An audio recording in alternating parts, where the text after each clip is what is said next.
Hello, and welcome back to the channel where we break down real criminal cases using only verified facts. Before we begin, make sure you're subscribed, hit the like button, and turn on notifications. Your support helps YouTube recommend in-depth investigations like this to more viewers. Today, we're heading to Northern Ireland, May 1991, the small town of Coleraine. Colin, a well-respected local dentist and active member of the Baptist community, reports his wife Leslie missing to police. A large-scale search effort gets underway. Before long, investigators check an unused garage. Behind the closed doors sits a passenger vehicle with its engine still running. What they find inside raises immediate questions. In the driver's seat is Trevor, an active police officer, found deceased. Leslie is discovered in the trunk of the vehicle. She's wearing headphones connected to a portable music player, and Christian music is still playing through them. The medical examination determines that both died from carbon monoxide poisoning. Soon, investigators uncover what appears to be a motive. Colin and Trevor's wife had been involved in a secret romantic relationship.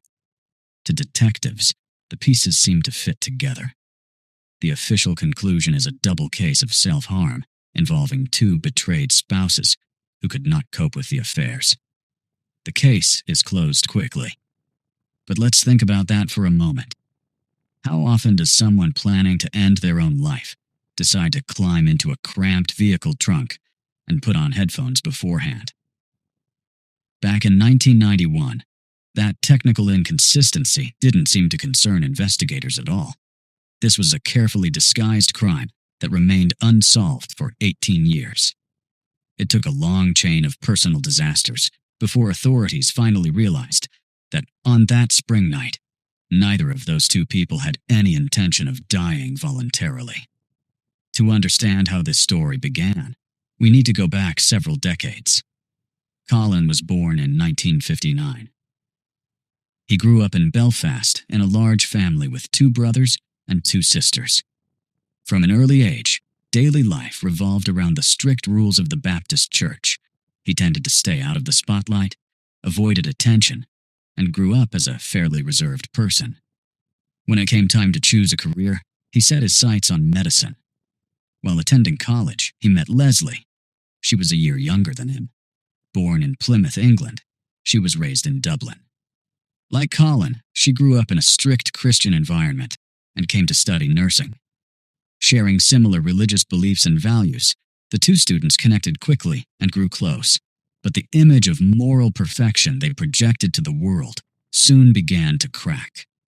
Behind closed doors, they secretly violated one of the strictest rules of their religious community by engaging in a premarital relationship. Then, Leslie discovered she was pregnant. At the time, that type of medical procedure was illegal in their country. Within their community, public exposure would have meant immediate expulsion and lasting disgrace. Colin came up with what he saw as a solution. He took Leslie to a clinic in London, where the procedure was legally available. What makes this even more remarkable is that it wasn't a one-time mistake. Before they were legally married, the couple made 2 more trips to England for the exact same reason. It raises an obvious question. After 3 secret trips, what is it like to stand in front of your spiritual mentors and act as though nothing ever happened?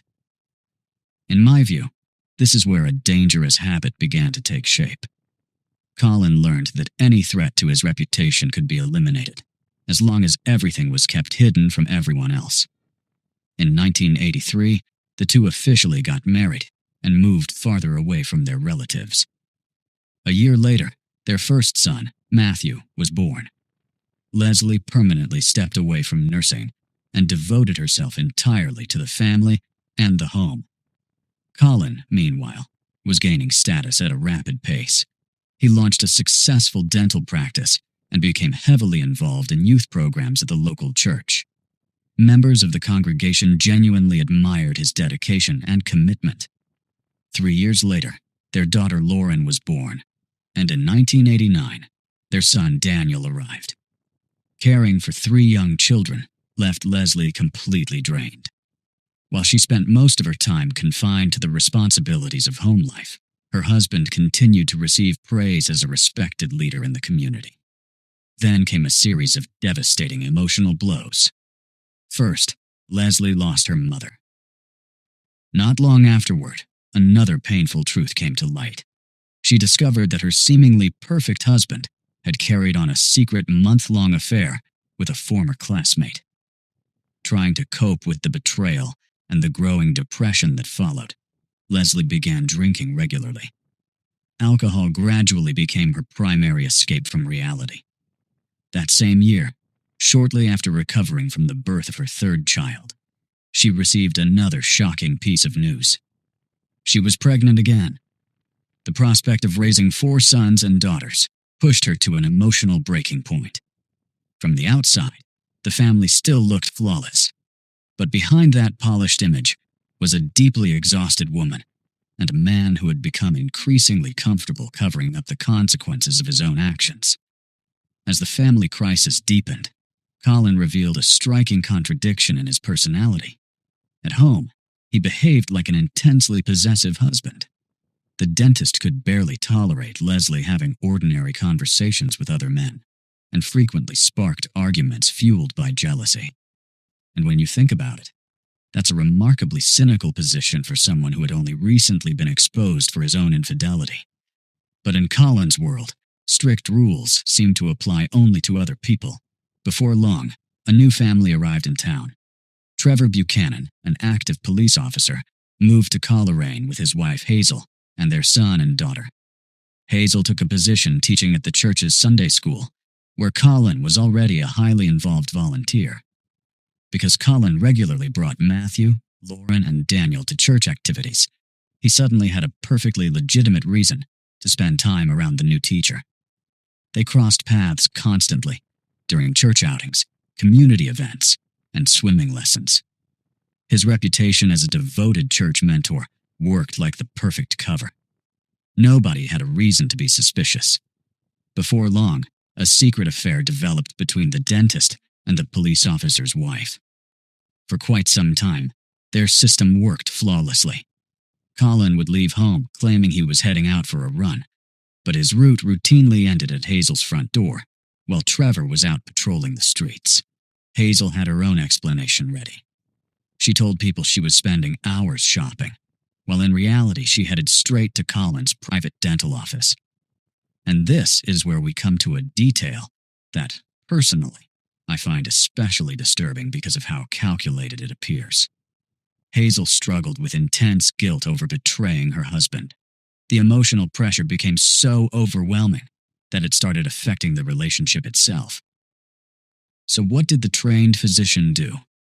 Colin sat her down in a dental chair and gave her nitrous oxide, the gas commonly known as laughing gas.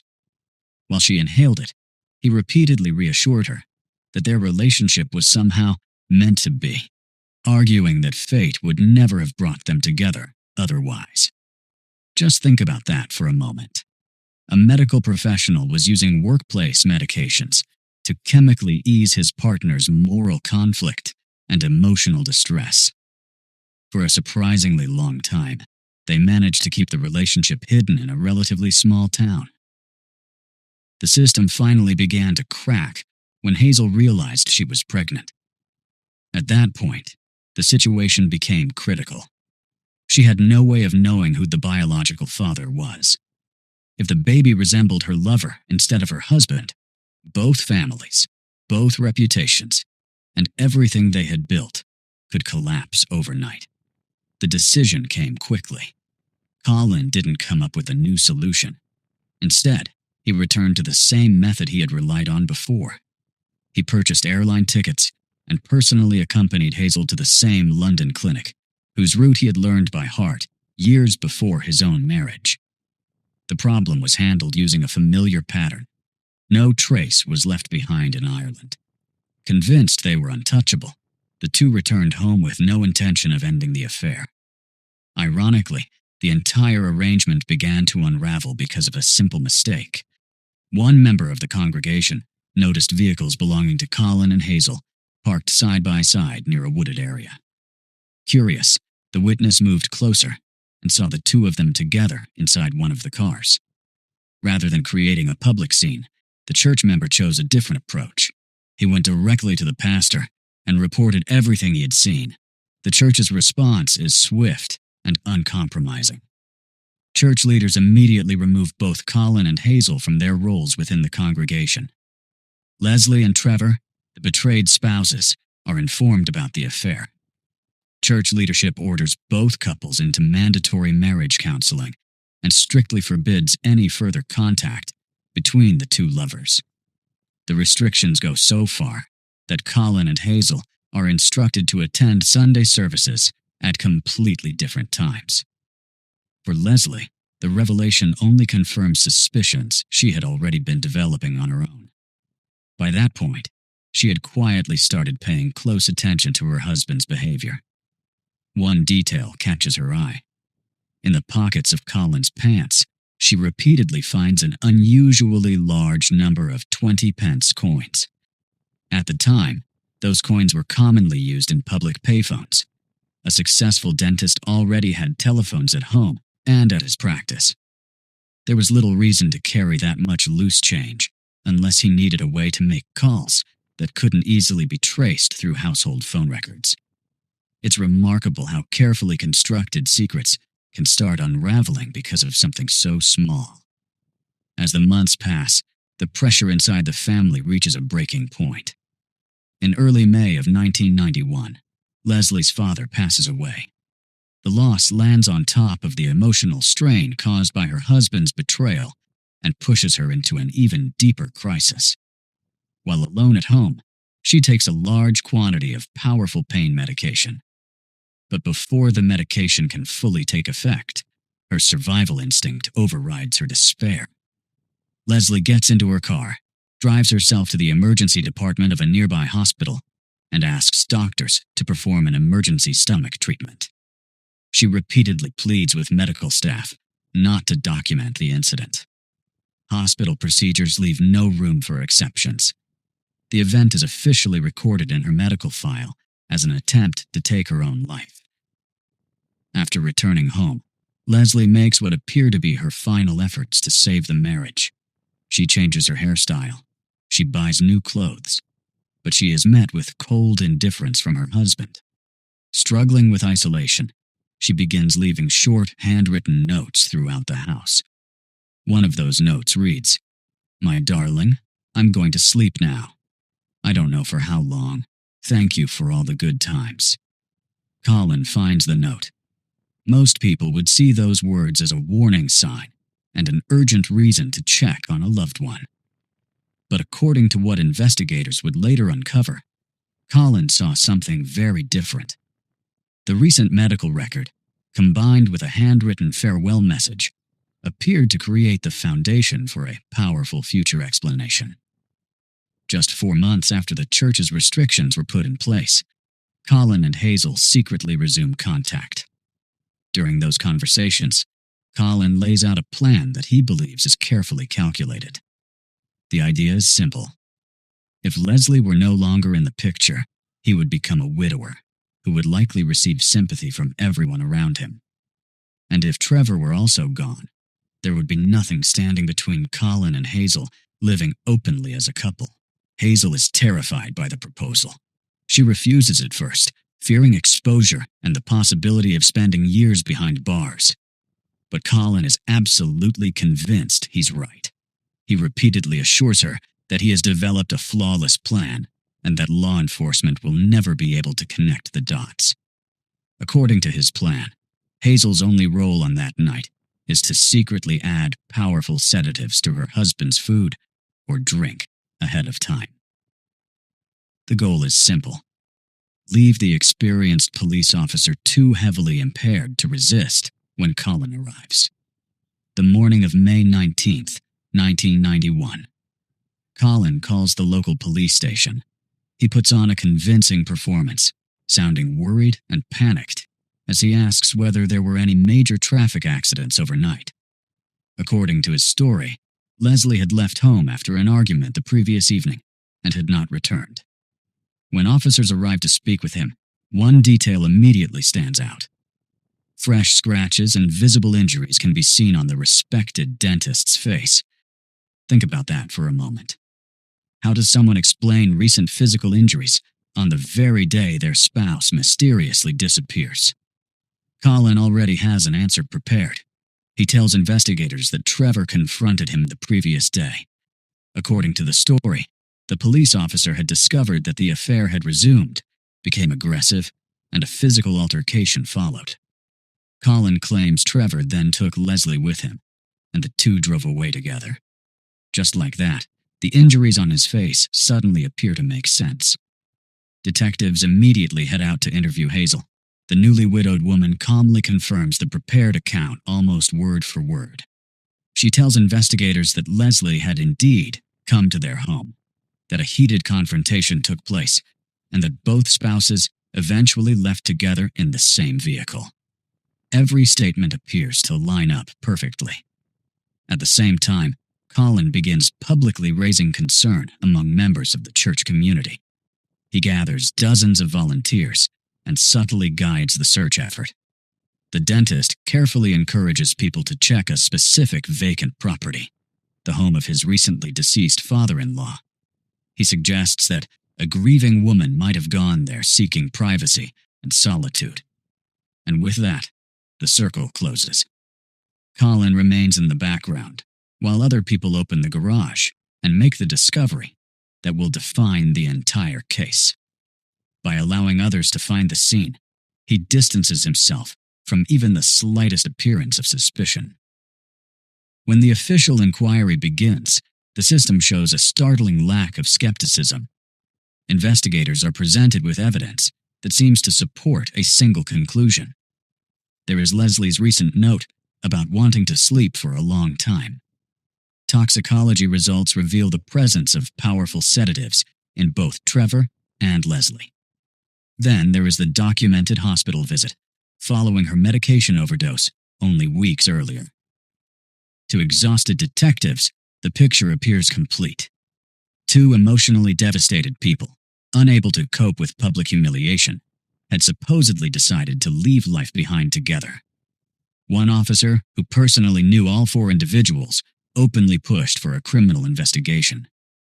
But the system chose the path of least resistance. Why complicate matters when there is a farewell note, an apparent motive, and reports that seem to fit neatly together? The case is wrapped up with remarkable speed. And when you look at the financial outcome, the scale of the benefit becomes impossible to ignore.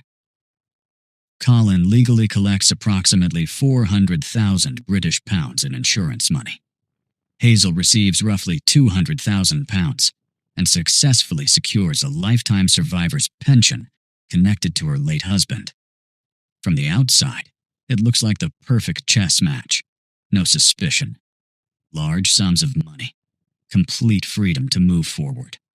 It seems as though every objective has been achieved. But what happened next in their lives doesn't resemble the aftermath of a successful crime at all. At first glance, it seemed like the plan had worked perfectly. The obstacles were gone. Massive insurance payouts had been deposited into their accounts. The police had long since filed the case away and moved on. All that was left was to enjoy the freedom they had fought so hard to obtain. But this is where the story takes a turn. Have you ever noticed how often people who commit irreversible acts end up creating their own downfall? You can mislead the legal system. You can stay one step ahead of investigators. But there's one thing nobody can truly negotiate with: their own conscience. For the first 3 years after the events of May 1991, Colin and Hazel made every effort to stay out of the spotlight. They saw each other only in secret. Gradually, they became more comfortable appearing together in public. But instead of finding happiness, their relationship quickly turned into a disaster. Hazel was constantly burdened by guilt. The psychological strain never let up. Living under that pressure day after day left her in a permanent state of anxiety, and eventually their romantic relationship completely fell apart. After 5 painful years of trying to build a future together, they finally decided to go their separate ways. Colin did not remain alone for long. By the end of 1996, he met Kyle, an American student who had come to Northern Ireland to continue her education. They regularly crossed paths at church, and the relationship moved forward quickly. Just 6 months later, they were married. After an unsuccessful previous marriage in the United States, Kyle was looking for stability and a fresh start. A respected local doctor appeared to be exactly that. From the outside, life seemed to be improving once again. Colin expanded his medical practice, opening additional offices and generating a strong, steady income. The growing family moved into a spacious home and later purchased an impressive vacation property in Florida. Together, Colin and Kyle welcomed 5 sons and daughters. Successful, wealthy, respected. During this period, Colin genuinely convinced himself that life had rewarded him and that the mistakes of the past had somehow been erased. But that sense of security would not last. Let's move forward 17 years. In 2008, the first devastating blow arrived.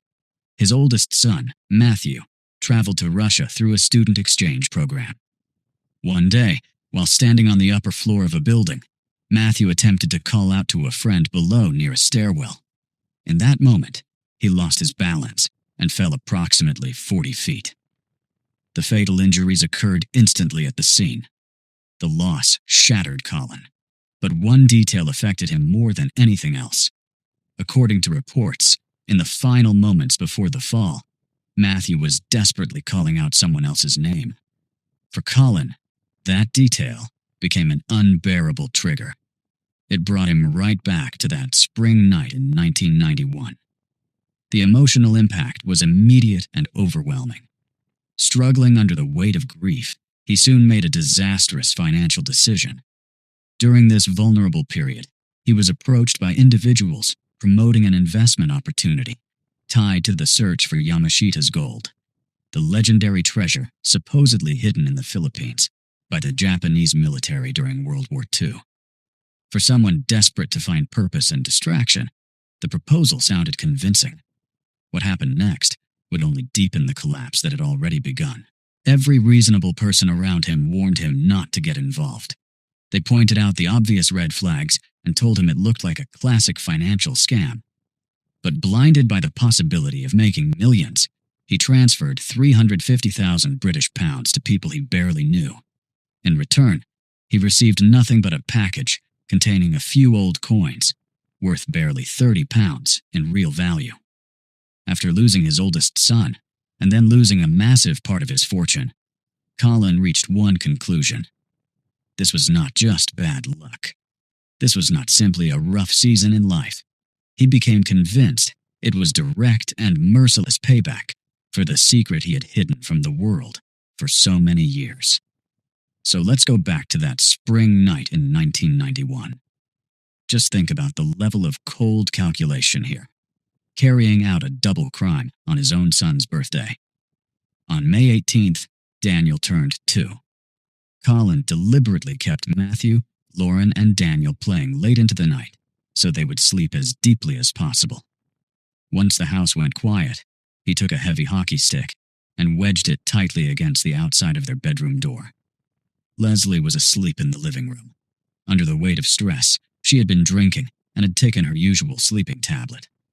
Colin had no idea that this private routine of hers would later become the perfect gift for him during toxicology testing.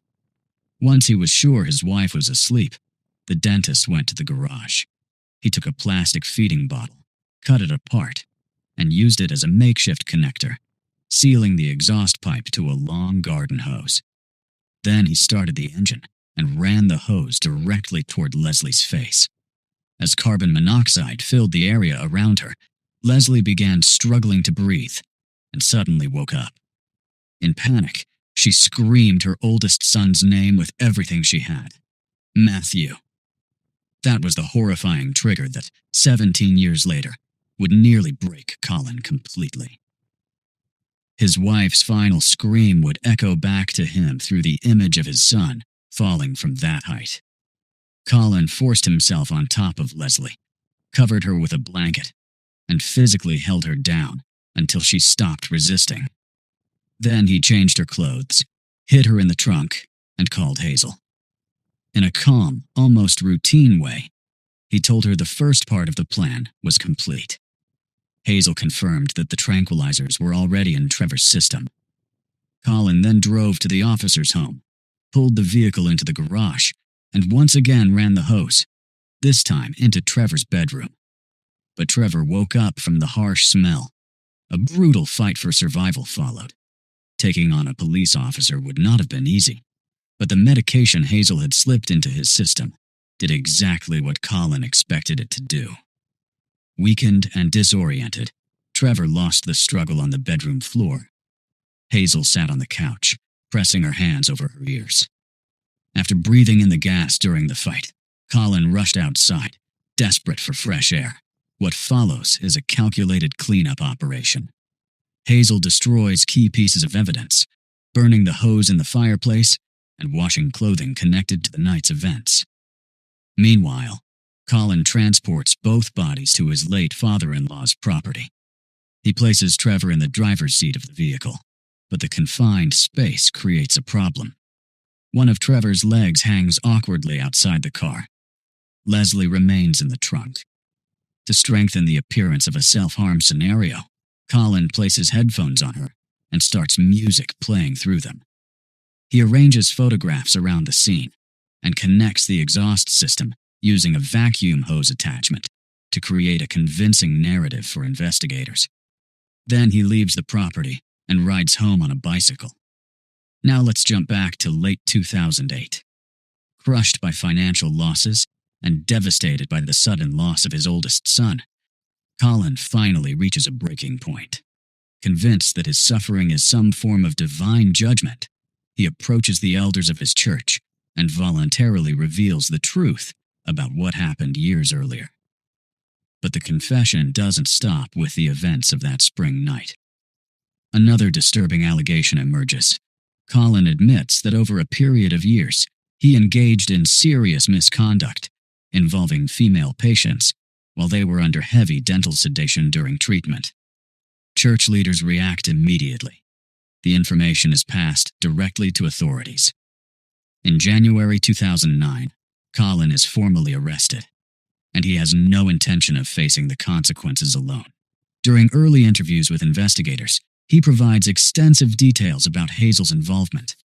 When detectives bring Hazel in for questioning, her first response is complete denial. She rejects every accusation. But once she realizes investigators possess detailed statements and substantial information from her former partner, her strategy changes dramatically. Now, she presents herself as a frightened and powerless victim. She claims she spent years living in fear for her own safety and for the safety of her sons and daughters. According to Hazel, threats from Colin forced her silence. But if we're being honest, that explanation leaves difficult questions unanswered. Nobody forced her to wash away evidence connected to the struggle. Nobody forced her to destroy physical evidence in the fireplace.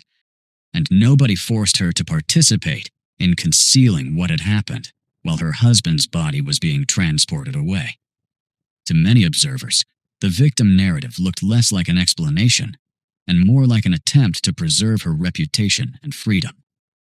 Eventually, the justice system brings the case to a conclusion.